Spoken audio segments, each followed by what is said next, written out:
AP రాజధాని అమరావతిలో Malaysia బృందం పర్యటిస్తోంది. 9 మందితో కూడిన మలేషియా బృందం అమరావతిలో పర్యటిస్తోంది. ఈ నెల 5వ తేదీ వరకు అమరావతిలో మలేషియా బృందం పర్యటించనుంది.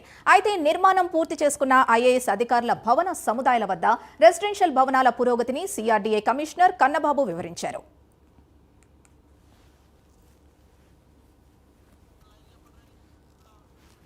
ఇదే విషయానికి సంబంధించి పూర్తి డీటెయిల్స్ మా కరెస్పాండెంట్ రవికృష్ణ అందిస్తారు. రవికృష్ణ,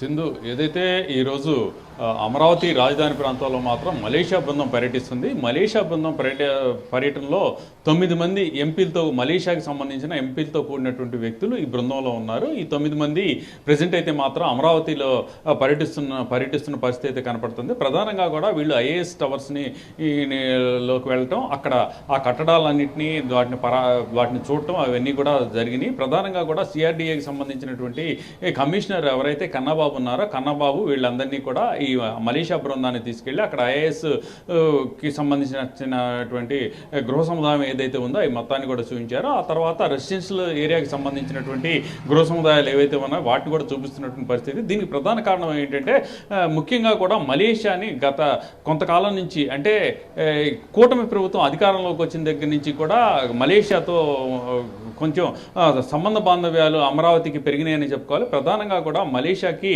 మన ఎవరైతే మున్సిపల్ శాఖ మంత్రి నారాయణ ఉన్నారో, నారాయణ కూడా పలుమార్లు అక్కడికి వెళ్తాం జరిగింది. అంటే వాళ్ళు తక్కువ విస్తీర్ణంలోనే అద్భుతమైనటువంటి నగరాన్ని నిర్మించడంలో వాళ్ళు చాలా సిద్ధహస్తులు. ఈ నేపథ్యంలోనే ప్రజెంట్ అయితే మాత్రం మలేషియాకి 4-5 సార్లు కూడా ఈ నారాయణ వెళ్తాం జరిగింది. అక్కడ ఉన్నటువంటి టవర్స్ కానివ్వండి, అదేవిధంగా అక్కడ వేస్ట్ మేనేజ్మెంట్ కానివ్వండి, అక్కడ డ్రైనేజ్ సిస్టము, వాటర్ రిసోర్సెస్ వాటిని ఎలా యూజ్ చేస్తున్నారు అనే దాని మీద పూర్తి అవగాహన కోసం 4-5 సార్లు మంత్రి నారాయణ నిపుణులతో కలిసి వెళ్ళి అక్కడ పర్యటించినటువంటి పరిస్థితి. ఆ తర్వాత వాళ్ళని అమరావతి రాజధాని, ఏదైతే అమరావతి రాజధాని నిర్మాణంలో భాగస్వాములు కామని కోరిన పిదప వాళ్ళు రావటం జరిగింది. వాళ్ళు వచ్చి ప్రజెంట్ అయితే మాత్రం అక్కడ ఉన్నటువంటి పరిస్థితులన్నింటినీ మీద కూడా అవగాహన పెంచుకుంటున్నారు, అంచనా వేస్తున్న పరిస్థితులు అయితే ప్రస్తుతం అక్కడ ఉన్నట్లు తెలుస్తుంది.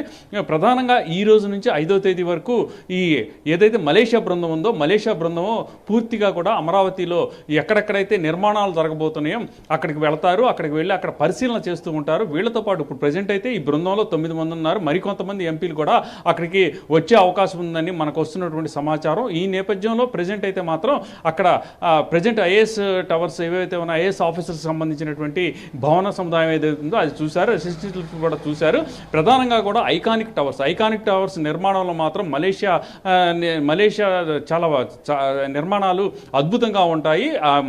అక్కడ ఏదైతే మనకి అమరావతిలో ఐకానిక్ టవర్స్ నిర్మాణంలో కూడా భాగస్వాములు అయ్యేందుకు మలేషియా ప్రభుత్వం అయితే అంగీకరించిన మీదట ప్రజెంట్ అయితే మాత్రం అక్కడ మలేషియా బృందం అయితే పర్యటిస్తుందని చెప్పుకోవాలి. అదేవిధంగా కూడా ఇక రోడ్లకు సంబంధించి అక్కడ ఉన్నటువంటి ఏదైతే ఇప్పటికే ఆ రోడ్లు విస్తీర్ణానికి సంబంధించి రోడ్లను ఎక్కడి నుంచి ఎలా వేస్తున్నారు ఏంటి అనే దాని మీద కూడా ఒక బ్లూ ప్రింట్ అనేది తయారు చేశారు. దీనికి సంబంధించి ప్రధానంగా ఇక్కడ ఏదైతే మలేషియా బృందం ఉందో పూర్తి స్థాయిలో కూడా ఒక అవగాహన పెంచుకోవడం, అదేవిధంగా కూడా ఈ రాజధాని ప్రాంతంలో వాళ్ళు భాగస్వాములు అయ్యేటువంటి పరిస్థితులు అయితే ప్రస్తుతం కనబడుతూ ఉన్నాయి. Right, thank you Ravikrishna.